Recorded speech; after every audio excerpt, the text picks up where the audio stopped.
मुफ्तखोरी की संस्कृति कायम रहा तो भारत का भविष्य भी श्रीलंका के समान हो सकता है। नीति आयोग के सदस्य ने चेतावनी दी है कि अगर भारत मुफ्तखोरी की संस्कृति, फीवरी कल्चर और कृषि जैसे क्षेत्रों में सब्सिडी को नहीं रोकता है तो भारत को श्रीलंका जैसे आर्थिक संकट का सामना करना पड़ सकता है। मुफ्तखोरी क्या है? मुफ्तखोरी शब्द नया नहीं है, बल्कि यह भारतीय राजनीति में समाजवाद के नाम पर प्रचलित संस्कृति है। भारतीय मतदाताओं को तरह तरह के मुफ्त सेवाओं का लालच देकर राजनीतिक दल हमेशा एक दूसरे को पछाड़ने की कोशिश करते रहते हैं। मुफ्त पानी से लेकर मुफ्त स्मार्टफोन तक भारतीय राजनेता संभावित मतदाताओं को अपने पक्ष में करने के लिए हर चीज़ का वादा करते हैं। इस प्रवृत्ति ने हाल के दिनों में और अधिक गति प्राप्त की है, चूँकि पारंपरिक मुफ्त पानी और बिजली अब चुनावी उपहार के रूप में पर्याप्त नहीं रहे हैं। राजनीतिक दल अपने प्रस्तावों में नवीनता ला रहे हैं। मुफ्तखोरी के उदाहरण: हमारे बैंक खातों में 15 लाख रुपए देने का वादा, मुफ्त टीवी लैपटॉप, मुफ्त बिजली, कर्ज माफी, दिल्ली में सभी महिलाओं को मुफ्त सार्वजनिक परिवहन की सवारी की पेशकश। ऐसी नीतियां जनता के बीच लोकप्रिय क्यों हैं? आर्थिक नीतियों की विफलता। इसका उत्तर भारतीयों के विशाल बहुमत के लिए अच्छी आजीविका बनाने में हमारी आर्थिक नीतियों की पूर्ण विफलता में निहित है। सभ्य आजीविका की तलाश पहले से ही कम आय वाले लोगों को शिक्षा और स्वास्थ्य पर अधिक राशि खर्च करने की दिशा में फिर से उन्मुख करना पड़ा, जिससे राज्य तेजी से पीछे हट गया। प्रचलित बेरोजगारी रोजगार सर्वेक्षण से पता चला है कि रोजगार वृद्धि शुरू में 1990 के दशक में धीमी हो गई और फिर पिछले कुछ वर्षों में नकारात्मक हो गई। जीवन यापन की लागत में वृद्धि, सीमांत वर्गों की वास्तविक आय वृद्धि वास्तव में 1991 के सुधारों के बाद से धीमी हो गई है।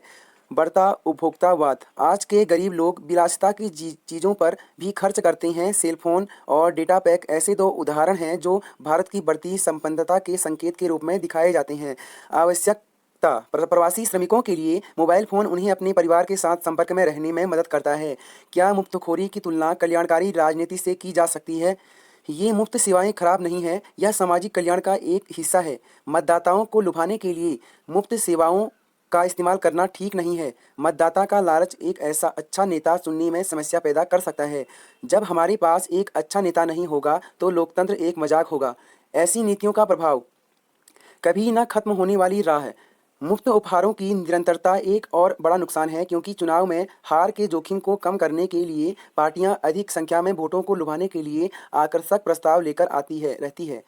राजकोष पर बोझ, लोग भूल जाते हैं कि इस तरह के लाभ राजकोष की कीमत पर और भुगतान किए गए कर से दिए जाते हैं। गरीबों को का अंतिम नुकसान, राजनेता और बिचौलिए लाभ को मिटा देते हैं और गरीबों को नुकसान उठाना पड़ता है, क्योंकि वे अपने हिस्से के लाभों से वंचित रह जाते हैं जो पैसे से हासिल किया जाता था।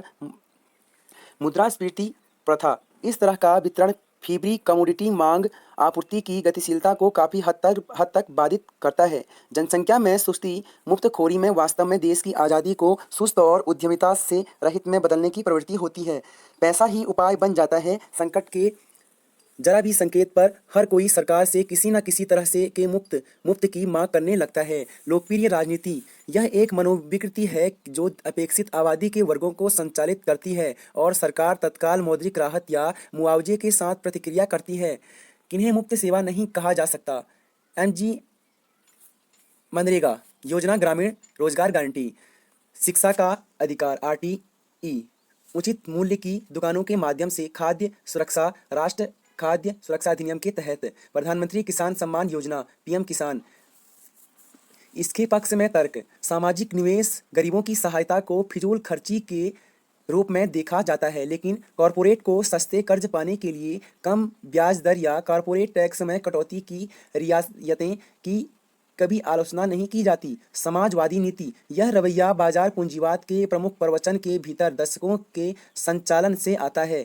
चुनाव घोषणा पत्र, ऐसी नीतियों के समर्थकों का तर्क होगा कि मतदाताओं के लिए चुनावी वादे जरूरी हैं कि यह जानने के लिए कि पार्टी सत्ता में आने पर क्या करेगी और विकल्पों को तौलने का मौका देगी। कल्याण, अर्थशास्त्रियों का मत है कि जब किसी भी राज्य में मुफ्त में वित्त देने की क्षमता है तब तक यह ठीक है, यदि नहीं तो मुफ्त सेवा अर्थव्यवस्था पर बोझ है। अन्य फिजूल खर्ची, जब केंद्र बड़ी कंपनियों को मुफ्त जमीन जैसे प्रोत्साहन देता है और बहुवर्षीय कर अवकाश की घोषणा करता है तो यह सवाल नहीं पूछा जाता है कि पैसा कहाँ से आएगा।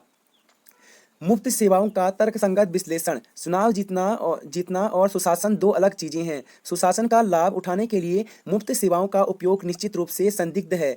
मुफ्त सेवाओं के सामाजिक, राजनीतिक और आर्थिक परिणाम बहुत ही अल्पकालीन प्रकृति के होते हैं।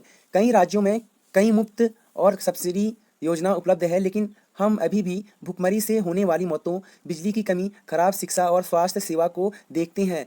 इसलिए भारत की जनता के दुखों को मुफ्त या प्रोत्साहन से हल नहीं किया जा सकता। तो क्या मुफ्त उपहार केवल मतदाताओं को आकर्षित करने और एक अधिमान्य समूह या समुदाय पर ध्यान केंद्रित करने करके मतदाताओं को उनके ओर मोड़ने के लिए नहीं है आगे बढ़ने का रास्ता? इस बात पर सहमति हो सकती है कि एक लोकतंत्र को अपने शासन को जारी रखने के लिए लोकप्रिय समर्थन की आवश्यकता होती है। गरीबों को दी जाने वाली रियायतें और मुफ्त में उन्हें अपेक्षित वोट मिलते हैं, लेकिन चुनाव और चुनावी वादों की लोकतांत्रिक प्रक्रिया स्पष्ट होनी चाहिए। यह मतदाताओं की सोच को नियंत्रित नहीं करना चाहिए, जिसे कुछ लोग लुभावन वाद कहते हैं। वह वास्तव में ही होता है जो वास्तविक अर्थशास्त्र होना चाहिए। यदि आप लोगों को उस चीज से वंचित करते हैं जिसकी उन्हें वास्तव में आवश्यकता है, तो आपको उन पर प्रलोभन देना होगा।